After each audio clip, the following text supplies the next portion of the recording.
Hey guys, what is up, and I welcome each and every one of you to a very new episode of the Did You Know series. This episode is going to be featuring Rek'Sai. As usual, if you end up enjoying this one, don't forget to hit the like button. But without any further ado, let's go straight into the abilities.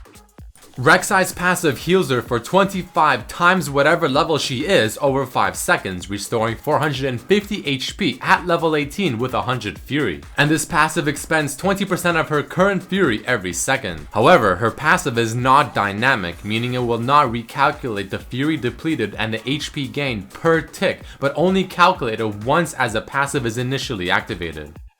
Her uprooted Q applies on-hit effects, on attack effects, and even lifesteal effects, but only to the main target and not the AoE portion of the Q. And on top of this, critical strike damage will not take into account the bonus damage applied from her Q. The damage of her uprooted Q will not affect towers, and her Q, don't forget, is an auto attack reset. Even though Rek'Sai's Q on-hit damage can be dodged, blocked, parried, and blinded, the AoE portion of this ability will still go through regardless and hit the champions or minions around that target. Rek'Sai's Tremor Sense whenever she's underground shows larger circles for enemy champions and much smaller ones for minions or monsters that are moving. For instance, here you can see that the Tremor Sense of the Scuttle Crab is about half the size of Twitch's. And on top of this, a really cool thing about Tremor Sense is that she is able to detect invisible champions walking around as well. Whenever Rek'Sai takes her tunnel, for the duration of the movement she is treated as being burrowed, gaining Tremor Sense, but not activating her passive heal if she took the tunnel while being unburrowed. A tunnel being destroyed while Rek'Sai is still using it will not prevent her from finishing her journey. Did you know that enemy champions will only get vision of her tunnels on their minimap if they have seen that tunnel at least once, and from then on will remain on their minimap even through the fog of war? A somewhat strange thing is the fact that the tunnels are programmed as units, meaning things like teleport, Lee Sin's W, etc. will work on them. Her tunnel creation range can be much longer than indicated if used on a very large wall, making her ganking power extremely deadly. Rek'Sai is untargetable when using her ultimate and automatically arrives at her destination in the burrowed state.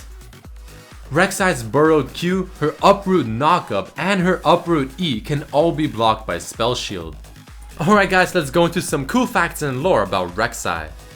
The designer of Rek'Sai was someone named Beat Punchbeef, somewhat of an interesting name. The voiceover for Rek'Sai is unknown, probably because there aren't really any words spoken, meaning it may have been done using some audio engineering. It is possible that Rek'Sai is based off of the Graboids from the movie Tremors, since they have very similar characteristics between each other. Another possible inspiration for Rek'Sai could have been Omen, who is a cancelled champion in the League of Legends. Another similarity to Rek'Sai is, I probably pronounced this incorrectly, Shai Hulud from the movie series called Dune, and they are desert-dwelling creatures much like Rek'Sai.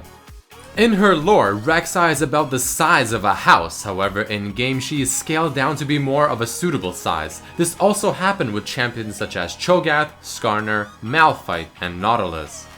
Though many Voidborn champions already exist, such as Cho'Gath and Kog'Maw, Rek'Sai is the first female.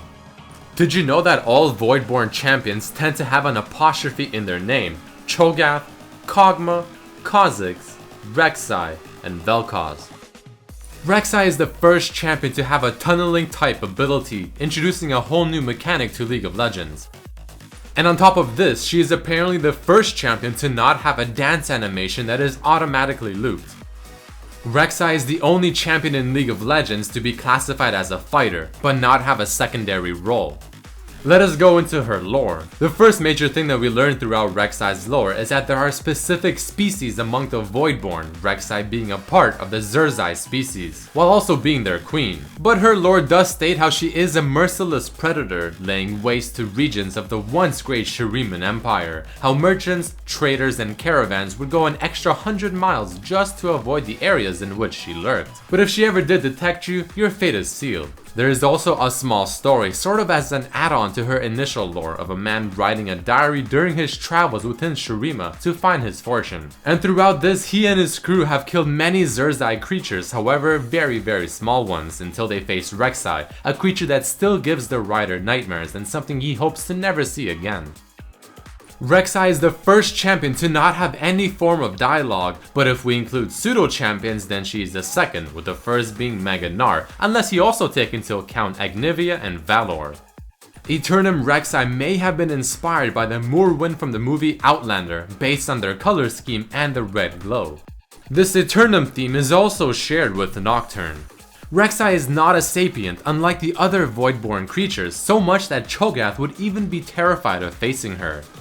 Alright guys, that unfortunately is it for this episode of Did You Know featuring Rek'Sai. If you did enjoy, please don't forget to hit the like button, share it with your friends, check out the previous episodes as well, and you can also write down what you want to see for the next episode, or if there's any cool myths or theories you want me to go over. But as usual, I thank you guys for watching, hope you enjoyed it, and I hope to see you for the next one. Peace.